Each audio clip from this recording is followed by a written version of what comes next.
Hi, it's William. This is the 1921 diary series, and we're just about to finish up the long diary entry of 31st January 1921. I've got sun problems as usual. Okay, let's see. That made it worse there. That's better, maybe. So, if you've already watched the 1907 diary video today and you're a big fan of the Tsar's daughters, Otma, then hopefully you have forgiven Dmitri by now for his criticism of them. He has problems of his own. He has big problems in 1921 that he's going to talk about today. And tomorrow we'll be able to finish this long diary entry up and go forward. Okay, so in the yesterday's section, he had been talking about his difficulties with respect to getting married, which he very, very much wanted to do.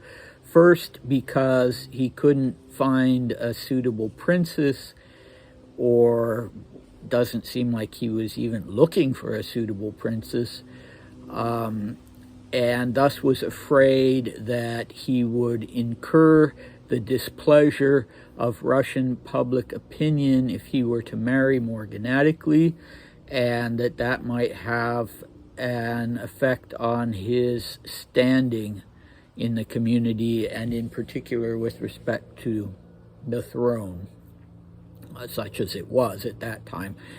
And then he was also expressing his concern that if he were to get married, his sister, Maria, would find it extremely painful, though she wouldn't say anything to him because he and she had become very close, and her marriage was more or less disintegrating. And so she was really relying on her brother for emotional support.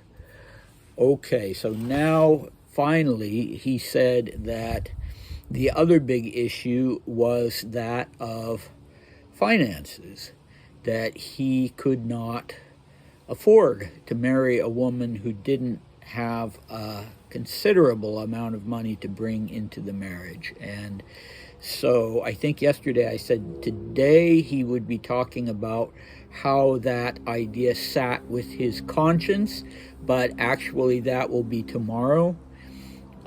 And today I'm just doing a short amount because I don't want to, if I go further to the next paragraph and finish up this particular little discussion, I'll have to introduce a major player in the diaries about whom there is much to be said. So I don't want to do that until tomorrow.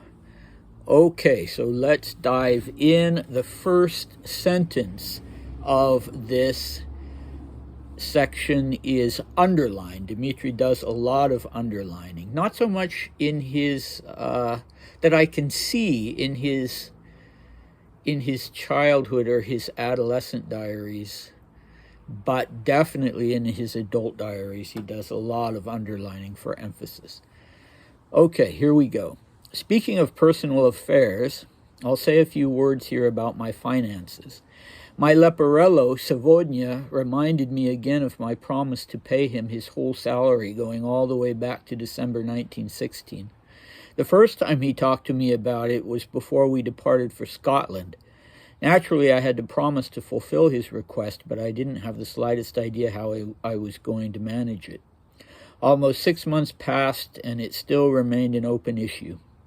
Savonia asked about it something like 5 times, so I had to go to Sasha Polovtsov, who was so incredibly touching in his response. He helped me immediately. The sum Savonia was owed was around £580, based on wages of £3 a week. In French money, that came to about 37,500 francs. It was inexpressibly pleasant to get out from under that debt. But how will I be able to pay Sasha back? And then there's a sentence that I can only get the first word of. The next word is squeezed into a margin, and then there's a hyphenated word that I only have part of. So the first word of that sentence, interestingly, is Allah, so the Arabic name for God.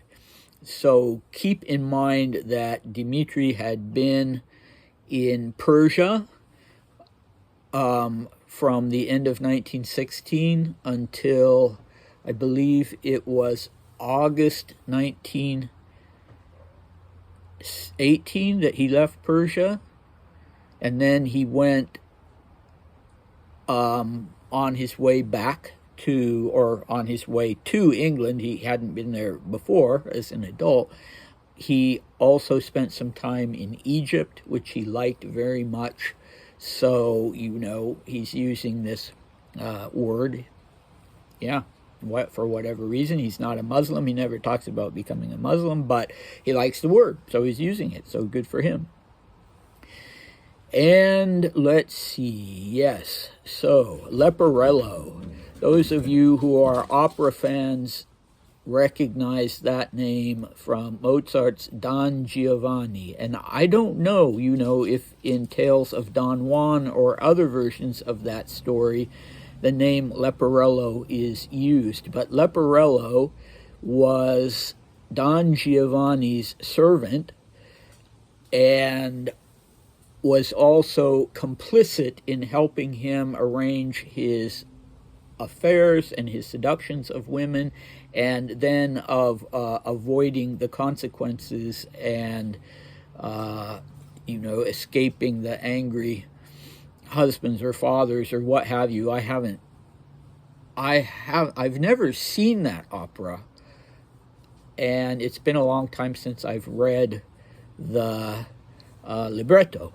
So anyway, before I talked about Leporello, I should have said to anybody who doesn't remember from earlier videos that Piotr Savodnya, was Dmitri's long-suffering manservant who left Russia with him in December 1916 and traveled with him all the way through Persia, India, Egypt, France, then to England, and now back to France. And Savodnya is an unusual name because it means today in Russian, so not a common surname, probably a serf name that was then, attached to the family permanently. And so what does Savodnya have in common with Leporello? Well, brushing up just briefly on the opera, I see that Leporello was always constantly complaining about his boss and wanting to leave his boss, and yet was incredibly faithful to Don Giovanni. And so maybe that's what Dmitri was thinking about. Maybe Savodnya was grumbling all the time. He certainly had reason to, as we're finding out. But maybe he also saw Savodnya as someone who helped him out with Don Juan sort of situations. Anyway, poor Savodnya has not received a penny in wages since he left Russia with Dmitri back in December 1916, immediately following the Rasputin assassination. So, he's had his food and his accommodations and his travel expenses and all of those things paid. So, he's been living a relatively comfortable life.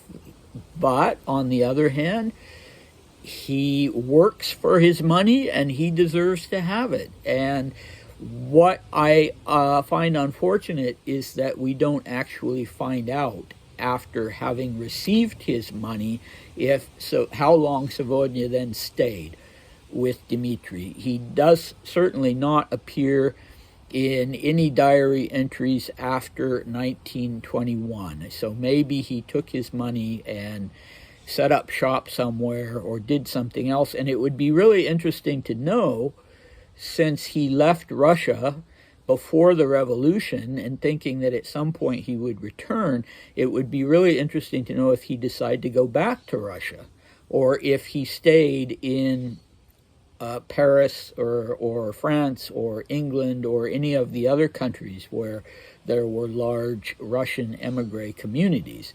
Yeah, I would really love to know that. So how much money are we talking about? Well, apparently his wages were in Russia equivalent to £3 a week.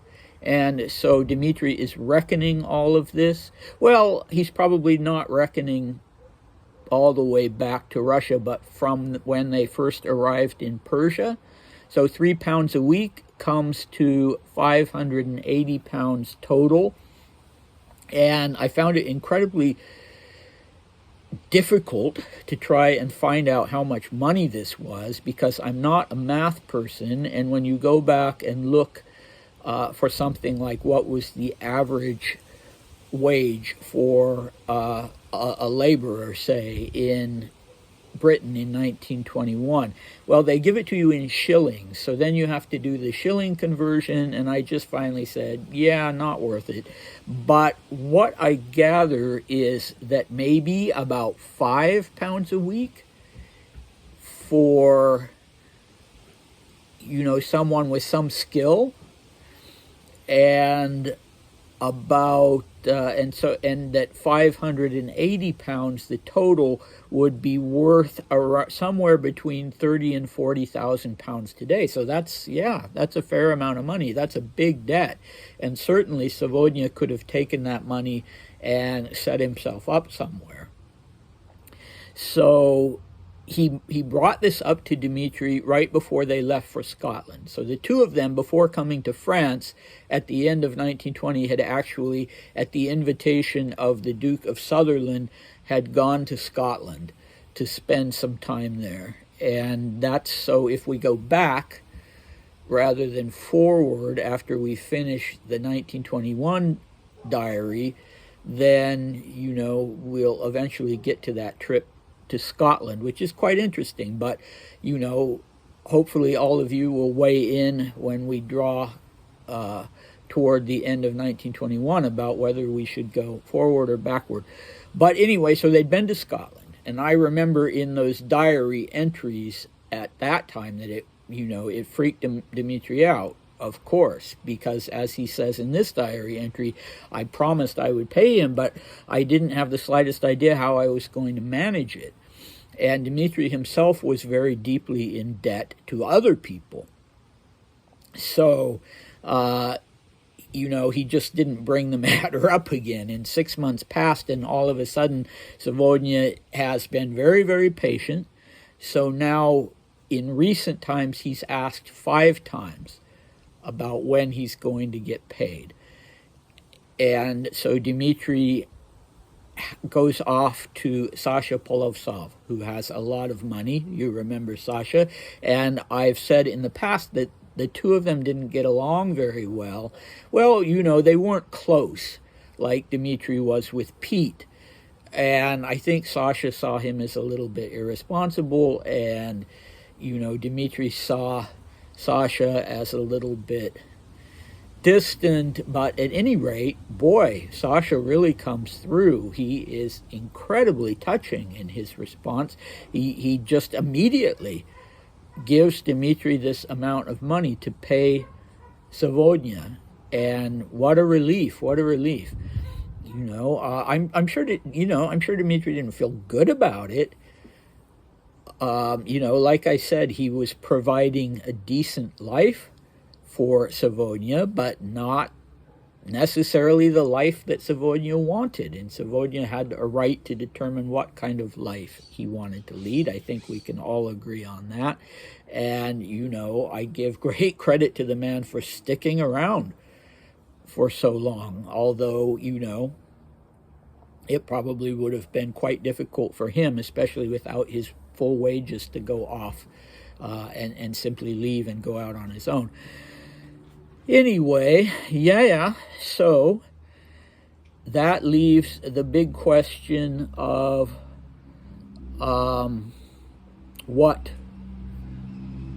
how not the question of what, but the question of how Dmitry is going to pay Sasha back.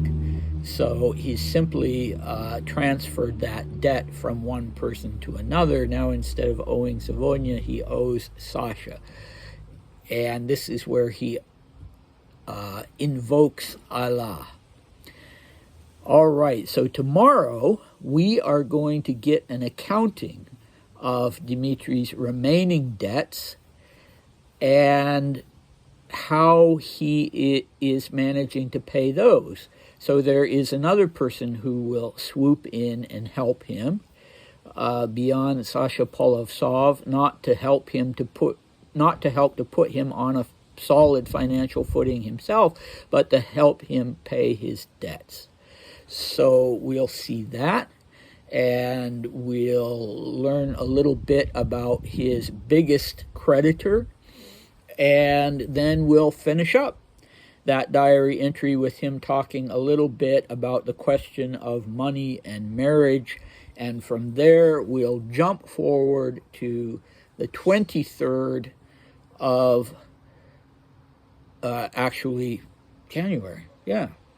Yeah, because he's going, because of his weird, I have time issues too, so his time issues where he doesn't do things in a strictly chronological way always confuse me. But yes, we'll be jumping forward from 31st January to 23rd January of the same year. So wrap your head around that, and I hope to see you next time. Bye.